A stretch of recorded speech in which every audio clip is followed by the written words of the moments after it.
Hello everyone. Ang ituturo natin ngayon is about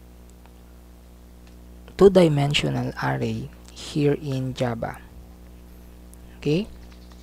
So, ano ba yung dapat nating gamitin kapag or kailan ba natin dapat gamitin itong two-dimensional array na to?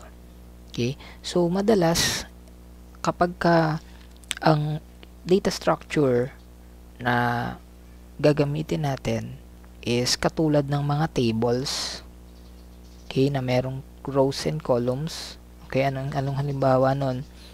Halimbawa is images.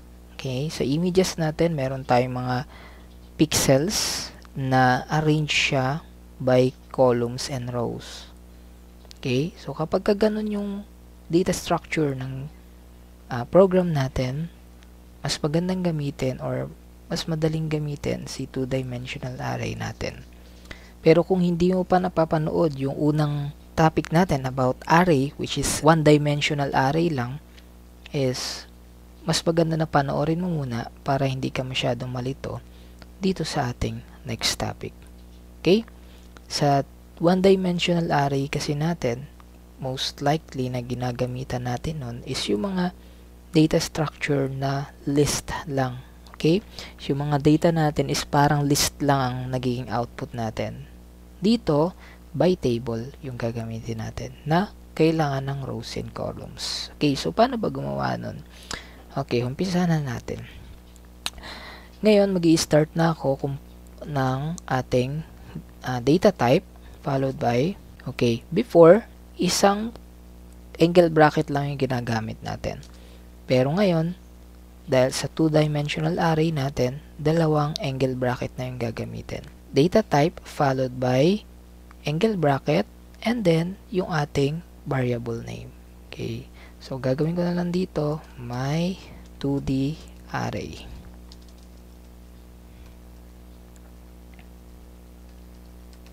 Okay, my 2D array. So, yan na yung gagamitin kong, lakayan na lang natin to. Ito na yung gagamitin ko na, ayan, ito yung gagamitin ko na data type dito sa ating tutorial. Okay, so what will be the next?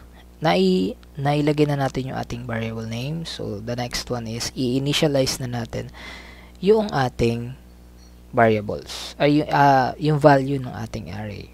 Okay? Sa array natin, kailangan natin gumamit ng curly brackets para makapag-initialize tayo ng mga value. Okay? Pero, dito sa two-dimensional array natin, gagawin kong para mas madaling makita natin yung pinagkaiba. Okay? So, itsura ng ating array. So, ganito na lang gagawin natin. Okay? Sa two-dimensional array, sabi nila or based na rin doon sa mga books na nababasa natin, 2D array is an array of arrays. Ibig sabihin, array sa loob ng array yung ating two-dimensional array. So, paano nga ba yun? Kasi, sa loob nitong curly bracket na yan, gagawa pa tayo ulit ng curly bracket. Okay?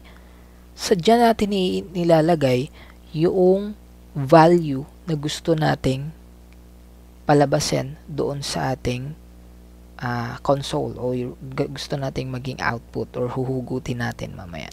Okay, by the way, bago tayo mag-start, pakita muna natin kung ano ba yung possible or gusto nating buuhin dito sa tutorial natin na to. Okay? So dito, ang gusto nating buuhin is comment natin. Okay. So, gagawa tayo ng table na merong number 1, 2, 3, 4, 5, 6, 7, 8, 9. Okay. So, kung mapapansin mo, this is a 3 by 3 table. Okay. So, meron yang rows and columns. First row, second row, third row. Okay. Meron din yang columns. Column 1, column 2, column 3. Okay, so dito, ang ilalagay muna natin sa first curly bracket natin is yung ating row 1. Okay? So, ano ba yung value ng row 1 natin? We have 1. Separated sila by comma. 2, 3. Okay? So, ito na yung ating first row. Na-initialize na natin siya. Next naman, ang ilalagay naman natin is yung ating second row, which is, yan, lalagay pa rin tayo ng curly bracket. Sila ay 4, 5, and then 6. Okay? Next nyan is comma ulit, followed by curly bracket, and then 7, 8, 9. Okay, so ganyan na yung ating pag-i-initialize ng array dito sa Java natin. But then, ayusin natin siya para mas madali nyo maintindihan. Iganto natin siya na itsura. Okay, wala naman tong ano, no? Walang problema kung ganito yung gagawin natin. Okay, para mga white space lang naman ang gagalawin natin. Yan. So, parang katulad na siya nung nandito sa ating comment sa taas. So, now, na-initialize na natin yung value ng ating array. Okay, ang variable natin is my 2D array. And then, sa loob niyan, meron siyang iba't ibang laman na integer value from 1 to 9. Okay? So, ano na yung susunod na gagawin natin? Ang gusto natin is tawagin natin yung ating value. Okay? Tatawagin natin yung value inside our array. Okay? So, paano ba natin tawagin yung value inside our array? Gagawin natin is sout, then tab. Okay, yun yung shortcut ng systemout.print, sout, and then tab. Dito, tatanggalin natin itong double quote and then tatawagin natin itong variable natin. Okay? And then, tatawagin natin kung aling array element yung gusto nating palabasin. So far, ang gusto nating palabasin na array element is yung ating, ayusin natin to. Okay. Itong part na to. Okay. Ano ba yung katumbas ng 1 na value dun sa ating array? Okay. Ang katumbas po niyan is 0 and 0. Bakit? This is row 0 and then itong patayo na to 147 is column 0. Okay? So check natin dito. Ayusin natin. Row 0, row 1, ikit ko na nga, row 2. Okay? So, gawin ko lang tong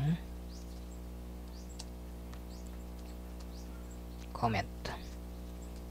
Okay, para mas madali nyo maintindihan.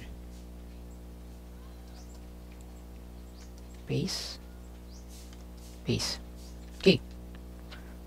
And then, ito ay 1. And then, ito ay 2. Okay, how about dito naman sa taas natin? So, dito sa taas natin, maglagay na lang natin yun. Column 1, column 0, followed by column 1, then column 2. Okay, dahil 3 by 3 yung gagamitin natin. Hirap nga lang yan itapat. Okay. So, ito, column 0, itong 1, 4, 7, column 1, 2, 5, 8, and then yung ating column 2 is 3, 6, 9. Okay, bakit column 2 lang itong 3, 6, 9 ay pangatlo to? Okay, so tandaan nyo lagi, pagka-array tayo, lagi nag-i-start sa 0. Okay, comment lang natin to. Okay, so ganyan yung structure natin. Kaya nangyari, ito si 1 is row 1 and row 0 and then column 0. Okay? So, lagi nyo rin tatandaan na dito sa loob ng angle bracket natin, itong nasa pinakaunang angle bracket natin, siya ay row lagi. And then, itong pangalawa, lagi siyang column. Ha? Tatandaan nyo, huwag nyo kakalimutan yan. Laging nauuna itong row, followed by column. So, kapag tatawagin na yung data natin, laging mauuna yung row muna, tapos saka i-initiate yung ating column. Okay, so kaya dito, 0 muna, and then 0. Okay, so try natin palabasin dito sa ating console. Okay, run. Okay, running back. Okay, so ito yung ating output, which is 1. Okay, so try nga natin dagdagan to. Okay, ito ay row 0 and column 0. Test natin.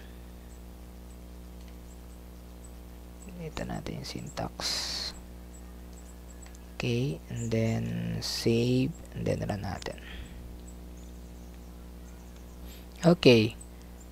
Ano na nangyari? Hindi natin napagdikit. So, kulang tayo dito ng ayan. Okay. So, run natin. Ayan. So, lumabas na siya. So, itong 1 na value natin dito is row 0 and then column 0. Okay. So, ganun lang yung ating pagko-call ng value inside our array. Okay. So, try naman natin tawagin lahat ng mga value dito sa array natin. Okay? So, try natin to. Pwede ko na to i-copy paste. Okay? Paano ba to magpapantay-pantay?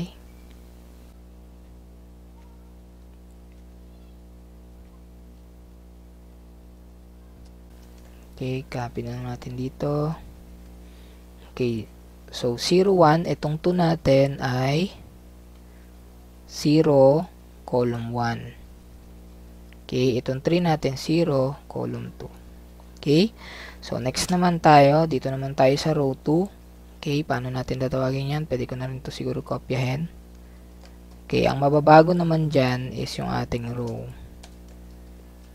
Okay, so ito ay, comment natin to. Row 0. Ito naman ay row 1. Okay. So, dito, kung 0 siya, ngayon, itong 4 natin ay 1, row 1, and then, column 0. Diba? Yung 5 naman natin is row 1 pa din, pero column 1. Okay, kasi pangalawa siya. And then, yung ating 6, row 1 pa rin, pero siya ay column 2 na. Okay? Next, tawagin ulit natin yung last row natin. Okay, paste. Ito ay row 2. So, 0, row 0, row 1, and then row 2, syempre. So, papalitan na lang natin to ng 2. Okay, so dito pinapakita ko lang yung simple way ng pagko-call ng ating array, ha. Pero sa kapag may mga exercises na kayo, hindi dapat ganito yung ginagawa nyo. Kailangan naka-form of looping pa rin siya, 'di ba? Kasi ito is hindi ginagamit kapag mga sabihin nating mga complex data na. Bawal po ito, gawa ng masyado siyang malakas sa memory. Okay, try natin. Bagal mag-run. Okay, so nag-run na yung ating program. Okay, so paano niya pinirint yan? Okay, so 1, 2, 3, 4, 5, 6, 7, 8, 9. Okay, so natawag na natin yung ating arrays. Okay, so gusto natin ganito. Paano ba natin palalabasin na nakaganyan? Okay, so ito na lang, tanggalin na lang natin to, println. Ayan. Ang itira lang natin is ito.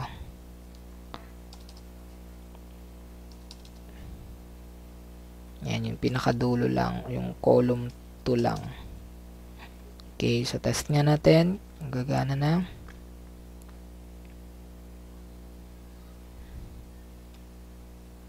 Okay, so working na siya. So 1, 2, 3, 4, 5, 6, 7, and 8. Okay? So, ganyan lang po yung way ng pagko-call ng ating array in a simple way, ha? Okay, pinakita ko lang to kung ano yung simple or pinaka madaling way para tawagin yung ating array. Pinaka simple, ano po, pero hindi siya yung sa program natin, hindi siya yung practical na dapat ginagawa. Okay? Kasi nga, masyado siyang malakas sa codes. Ang daming codes na kailangang ilagay. Okay? So, pupunta na tayo ngayon or magpuproceed na tayo ngayon doon sa ating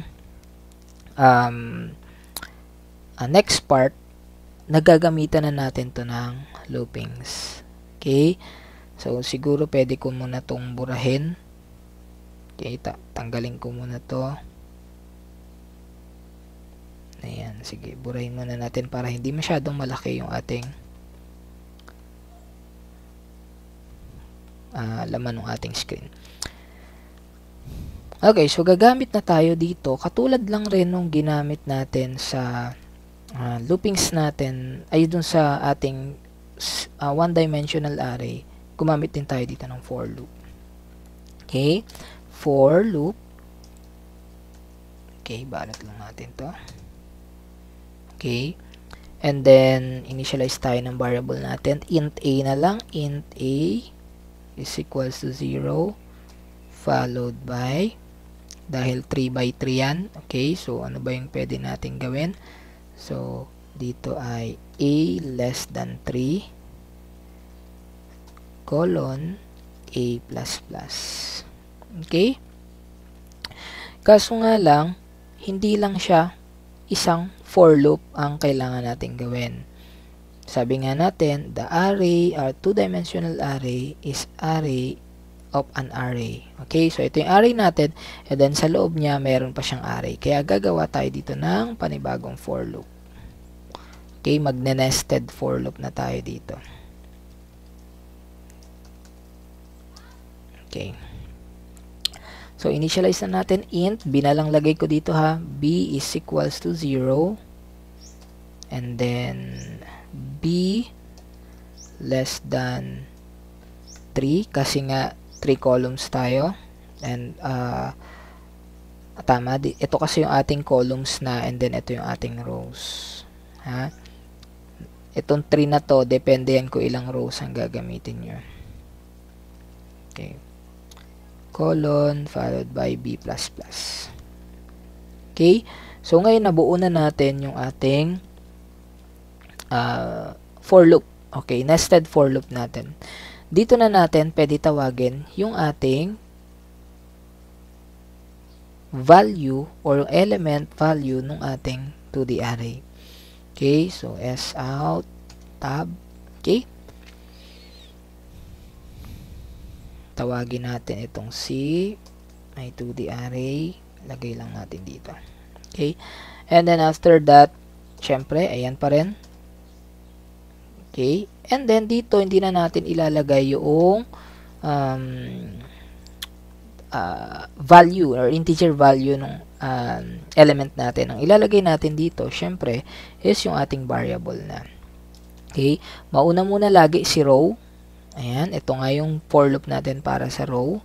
And then, ito yung for loop natin para sa column natin. Okay? So, paano kaya ma-try natin kung gagana na itong ating program or kung magkaka-error ba. Okay? So, try natin. Run. Okay. So, gumana na siya. Ito na siya. Ayan. Okay. So, tingnan nyo, katulad nung, kung i-compare natin sa codes natin kanina, napakahaba, 'di ba? Pero ito, konti lang, pero same output pa din. Okay? So, paano nyo naman gagawin kaya na, paano nyo na gagawing nakaganto yan? Okay, magagawa ba natin katulad nung kanina, yun dito lang natin lalaruin? Okay. So, pwede natin sigurong gawin dyan is ganito.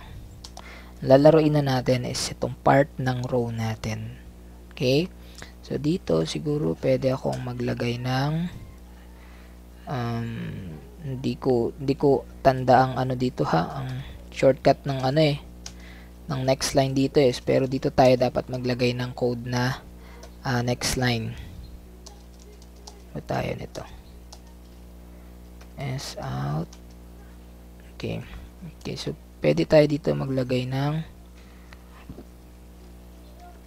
ayan. So kung meron kayong mas maikling code na pwede mag next line katulad sa C++ end L, okay? So pwede nyong gamitin. Okay, so try natin kung gagana. Okay, ito yung previous ano natin, previous output natin. So check natin kung magla-run. Running. Okay, so working siya. Diba? And then, ang kailangan natin gawin para itong build na to ay ibaba natin. Siguro, dito na tayo maglagay.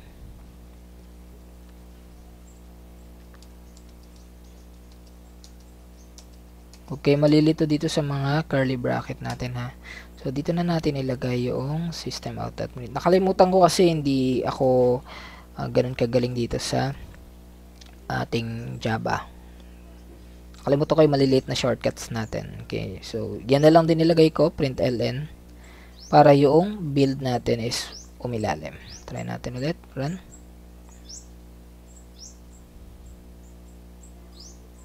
Okay, so working na. So ito na yung ating array. Ano ba yung nangyari dun sa ating program? Okay, so dito, sa first for loop natin, dineclare natin siya as 0, diba? Where sabi nga natin, yung first row natin is equivalent to 0. Kaya ang mangyayari, ang value nito at first loop is 0. Diba? So tanggalin ko muna to. Tanggalin ko muna yan. Okay? So next niya, nung nakapag tumakbo na tong loop na to, check na siya, and then nakapasa siya kasi nga ang value ng a natin at this time is 0, and 0 less than 3 is true. Kaya ang nangyari, in-execute niya yung looping dun sa loob ng for loop natin. Okay? Which is b is equals to 0 naman. Okay? And then dito, 0 yung value ng b natin. So that's why b less than 3 is true din. Okay? Nung nag-true siya dyan, in-execute niya naman yung statement dun sa loob ng for loop na nasa loob ng for loop ng a natin. Okay? Ano ba tong for loop na to? Ito na yung for loop para sa column natin. Okay? Kaya noong yung dito sa part na to, nung naging 0 to, nakalusot, nag-true, 0 din to, nakalusot sa condition natin. Kaya ang mangyari, ang ipiprint niya dito, ang value ng a natin is 0, ang value ng b natin is 0. That's why, na-print niya yung 1. Diba? Lumabas yung 1 dyan. Okay? So, next naman, paano naging 2? Paano niya natawag yung 2? Kasi ang nangyari, after na ma-print yung 1 natin, nag-increment na yung value ng b natin ng 1. Okay? Paglampas niya dito, mag-i-increment na yung value ng b natin na 1. Okay, babalik na ba siya dito sa taas? Hindi pa. Okay, ang gagawin niya, uubusin niya muna yung condition natin dito. Okay, hanggat hindi siya dito nagpo-false, magpiprint siya dito na magpiprint or mag-i-increment siya dito na mag-i-increment bago tayo bumalik dito sa taas. Okay? So, check natin. Sabi ko nga kanina, ito ay 0, ito ay 0. Okay? Nag-increment siya ng isa. Diba? Nag-increment siya ng isa after natin ma-print yung 1. I-evaluate na siya dito. Okay? So, dito hindi na 0 less than 3 na yan. Ang nangyari na dyan is 1 less than 3 na. Okay? Which is true pa din. Okay? So, kaya ang mangyayari niyan, ang magiging value na dito, 0, 1. Okay? Kaya lumabas yung 2 natin. Kasi, nasa row 0 and then column 1 yung 2 natin. Okay? And then after that, ma-print yung statement na 2 natin. Yung B natin is mag-increment na naman ng isa. Kaya iikot na naman siya dito sa loop natin na column. Okay? So dito, ang mangyayari niyan, value ng B natin ay 2. Okay? 2 less than 3 is true pa din. Kaya ang mangyayari, ipiprint niya na naman itong statement na to. Ano na magiging value ng B natin dito? Kanina, 1 yan. Ngayon, nung nag-increment na, naging 2 na yan. Kaya lumabas itong 3 natin. Kasi, 0, row 0, and then, column 2, itong value ng 3 natin. Okay? So, next niyan, na-print na natin yung 3. Ano nang mangyayari doon sa ating program? Mag-i-increment ulit si B natin. Okay, magiging from 2, mag-i-increment siya na isa, magiging 3 na siya. Kaya i-evaluate siya dito sa loob ng for loop natin. Okay, so ang nangyari dito, in-evaluate siya, yung B nga natin naging 3 na, 3 less than 3 is false na. Okay, kaya ang mangyayari, pag nag-false yan, hindi niya na to i-execute. Lalabas na siya dito sa looping natin. Okay, ito na yung labas nung loop natin para sa column. Ang mangyayari niyan, babalik na siya ulit dito sa row natin. Sa pinaka-outer loop natin. Ang una niyang tinatapos is yung inner loop, followed by outer loop natin. Okay? So, nang natapos itong statement na to, nagawa na yan, ang mangyayari is yung A natin, mag-i-increment siya ng isa. Diba? So, dito, mag-i-increment siya na ng isa dito pagka natapos na to. So, definitely, ang magiging value nito is 1 na. Okay? Kaya ang mangyayari, pag naging 1 yan, 1 less than 3 is true. Kaya, papasok siya ulit dito sa looping na to. Okay? Ang magiging value ng A natin ngayon is 1. Okay? And then dito, mag-i-start ulit yan sa 0. Magre-reset yan. Kaya ang value ng B natin is equal to 0. So dito, first loop natin, 0 less than 3 is true. Kaya ang mangyayari, ito ay element, ito ay row 1, and then ito ay column 0. Kaya lumabas itong 4 natin. Ayan, ito yung 4 natin.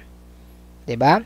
Kasi ito ay row 1, column 0. So next niyan, i-increment na naman ito, mag-increment yung V natin, kaya magiging from 0, magiging 1 na siya. Okay, so iikot siya dito, 1 less than 3, that is true, kaya ito magiging 1, 1. Okay, ano ba yung 1, 1 natin? Itong 5, row 1, column 1. And then mag-increment na naman yung ating B, 'di ba? Magiging 2 na yan. So, evaluate na naman siya dito. 2 less than 2 is 2 less than 3, that is true ulit. Kaya mangyayari, execute niya na naman to. And then, magiging value na nito is 2. Okay, so ito ay 1 and then 2. Row 1, column 2. Okay, ano ba yung nasa row 1, column 2 natin? Walang iba kundi itong 6 natin. Row 1, column 2 yan. Okay, kaya lumabas yung value ng 6 natin dito. Okay, next, mag-i-increment na naman tong, pagka na-print na yung 6 natin, mag-i-increment na naman si B ng isa. So, yung from 2, magiging 3 na yan. So, kapag ka 3 less than 3, that is false. Kaya mangyari, matatapos na ulit itong loop natin na to. Babalik na naman siya rito. Okay, ano na ba yung latest value ng loop natin? Kanina is 1. Okay, and then mag-i-increment yun ng isa. Kaya siya ay magiging 2 na. Diba? Yung 1 natin, madadagdagan lang ng isa. Kaya ang gagawin dito is 2 less than 3 na yan. Okay, ang i-evaluate dyan. So, 2 less than 3 is still true pa din. Kaya, papasok na naman tayo dito sa for loop natin na to. Okay? Sa for loop natin ito, mag-i-start na naman siya, magre-reset na naman siya from 0. Okay, so 0 less than 3 yan. That is true. Okay? So, dito, magiging value natin dito is magiging 2 na yan. Okay? Magiging 2 na itong A natin. And then, based dito sa initialization natin, o first loop natin, is ito ay 0. Okay, ano ba yung value or ano ba yung integer value natin na nasa 2, 0? Okay, row 2, and then, column 0. Yan ay 7. 'Di ba? So, ito ay 2 and then ito ay 0. Kaya mapiprint is yung 7. Okay? And then, mag-i-increment na naman ng isa yan. Madadagdagan na naman to ng isa. Kaya ito ay magiging 1 less than 3. Definitely, ito ay 2. Magre-retain siya ng 2. And then, ito ay madadagdagan to ng isa. Magiging 1. Kaya lalabas itong 8 natin. Kasi ang 8 ay row 2, column 1. And then, mag-i-increment na naman siya ng isa. Kaya ito ay magiging 2 na. Okay, ikot na naman siya. Magiging 2 na yan. Less than 3. Okay, so that is true ulit. Kaya ang mangyayari dito, 2 and 2. Okay, bakit?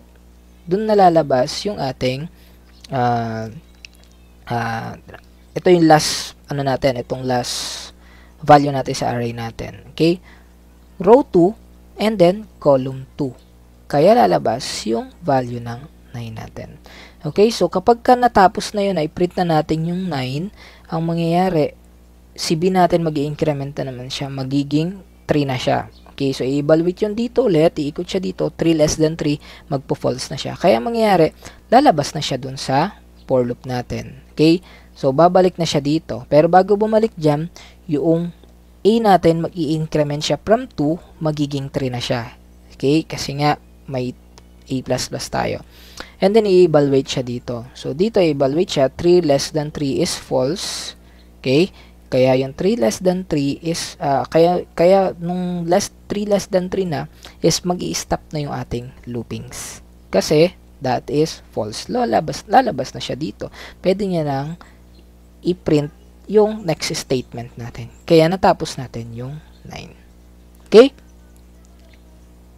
Okay, so yan po yung ating pagpiprint ng, yan po yung tinatawag nating two-dimensional array. Okay, so what will be the next? Ano na kaya yung pwede nating gawin nakasunod nito? Okay, so pagpapatuloy natin yung ating discussion sa second part nitong video na to.